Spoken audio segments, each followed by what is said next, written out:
মুহূর্ত। সেটি ছিল 1908 সালের 29শে এপ্রিল। রাত আনুমানিক 8টা। মাঘী পূর্ণিমার রাত না হলেও আকাশে ছিল ঘন মেঘে ঢাকা। সে রাতে যা ঘটবে তা ব্রিটিশ সাম্রাজ্যের ভিত কাঁপিয়ে দেবে। কিন্তু তার থেকেও বড় কথা, সে রাত একটি নামকে চিরকালের জন্য ইতিহাসের পাতায় লাল অক্ষরে লিখে দেবে, ক্ষুদিরাম বসু। আজ আমরা যে গল্প বলবো তা শুধু একটি বিপ্লবীর আত্মত্যাগের গল্প নয়, এটি একটি অপারেশনের গল্প, একটি সুনির্দিষ্ট, পরিকল্পিত কিন্তু ভাগ্যের নির্মম পরিহাসে ভরা রাতের গল্প। অনেকের কাছেই ক্ষুদিরাম বসু শুধু ফাঁসির মঞ্চে হাসতে হাসতে যাওয়া সেই কিশোর, কিন্তু সেই ফাঁসির আগের রাতটি, সেই অপারেশনের প্রতিটি ধাপ, সেটাই আজ আমাদের গল্প। আমাদের শুরু করতে হবে কলকাতা থেকে। 1908 সালের শুরু। বিপ্লবী সংগঠন যুগান্তর। লক্ষ্য ব্রিটিশ শাসনের কঠোর ও নৃশংস বিচারক কিংসফোর্ডকে হত্যা। তিনি তখন কলকাতা প্রেসিডেন্সি ম্যাজিস্ট্রেট। বিপ্লবীদের ওপর তার অকথ্য অত্যাচার। কিন্তু সমস্যা হলো কিংসফোর্ডকে বদলি করা হয়েছে মুজাফফরপুরে। সিদ্ধান্ত হলো সেখানেই অপারেশন চালানো হবে। এই অপারেশনের জন্য বাছা হয়েছে দুজন যুবককে। প্রথমজন আমাদের নায়ক ক্ষুদিরাম বসু, বয়স মাত্র 18 বছর। দ্বিতীয়জন প্রফুল্ল চাকি, বয়স কিছুটা বেশি, প্রায় 28। দুজনেই পিস্তল ও বোমা ব্যবহারে প্রশিক্ষিত। এপ্রিলের শেষ সপ্তাহ। ক্ষুদিরাম ও প্রফুল্ল মুজাফফরপুরে পৌঁছান। ক্ষুদিরাম এক ধনী জমিদারের ছেলে দীনেশ রায় সেজে ইউরোপিয়ান ক্লাবে যাতায়াত শুরু করেন, আর প্রফুল্ল এক মুসলিম পণ্ডিত দীনেশ চন্দ্র সেজে কাজ করে। তাদের কাজ কিংসফোর্ডের দৈনন্দিন রুটিন, গাড়ি, বাসভবন সম্পর্কে খুঁটিনাটি তথ্য সংগ্রহ।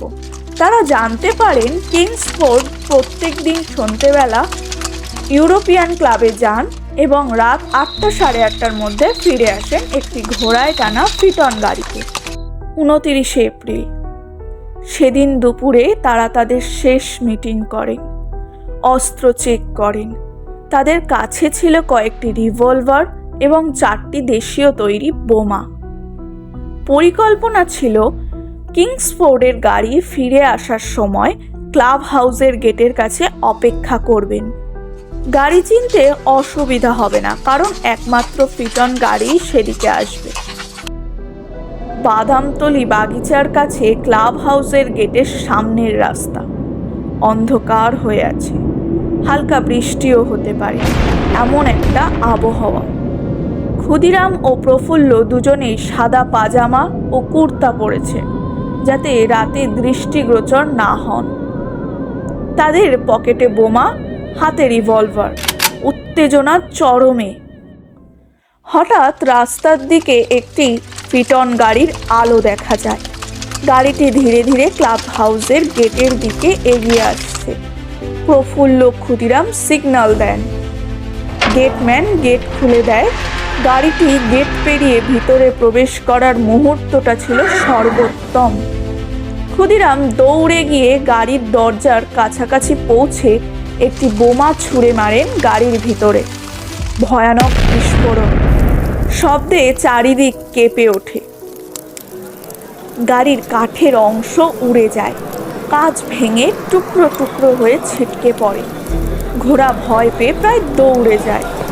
রাস্তায় আলো জ্বলে, চিৎকার। ক্ষুদিরাম ও প্রফুল্ল নিশ্চিত যে কিংসফোর্ড মারা গেছেন।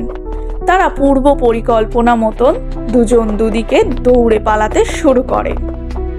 সেদিন দুর্ভাগ্যবশত একই রকম দেখতে একটি ফিটন গাড়ি একই রুটিনে একই সময়ে ক্লাব হাউসে এসেছিল। ওই গাড়িতে ছিলেন 2 ইউরোপিয়ান মহিলা, মিসেস কেনেডি এবং তার কন্যা। কিংসফোর্ডের বদলে এই নিরপরাধ মহিলা দুজনই মর্মান্তিকভাবে নিহত হন। সমগ্র মুজাফফরপুরে পুলিশ ও সিপাহী ছড়িয়ে পড়ে। রেলওয়ে স্টেশন, সব রাস্তা ব্লক করে দেওয়া হয়। প্রফুল্ল চাকি একটি ট্রেনে করে পালানোর চেষ্টা করেছিলেন, কিন্তু এক সিপাহী নন্দলাল বন্দ্যোপাধ্যায় তাকে চিনে ফেলে। ঘিরে ফেলা হয়। আত্মসমর্পণের বদলে প্রফুল্ল চাকি তার রিভলভারের শেষ গুলি নিজের মাথায় খালি করে। ক্ষুদিরাম বসু প্রায় 25 মাইল হেঁটে ওয়াইনি রেলওয়ে স্টেশনে পৌঁছান। সেখানে এক দারোগার সন্দেহ হয়। ক্ষুদিরামের কাছে দুটি রিভলভার, কয়েকটি কার্তুজ এবং এক টুকরো রেলওয়ে টাইম টেবিল পাওয়া যায়। ধরা পড়েন।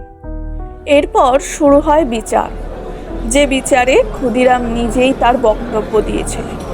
কিন্তু সে আরেকটি গল্প। আজকের গল্প ছিল সেই রাতের অপারেশনের, যে রাতে দুজন যুবকের সাহস, তাদের নিখুঁত পরিকল্পনা কিন্তু ভাগ্যের একটু এদিক ওদিক হয়ে যায়, ইতিহাসের গতিপথ বদলে দিয়েছিল।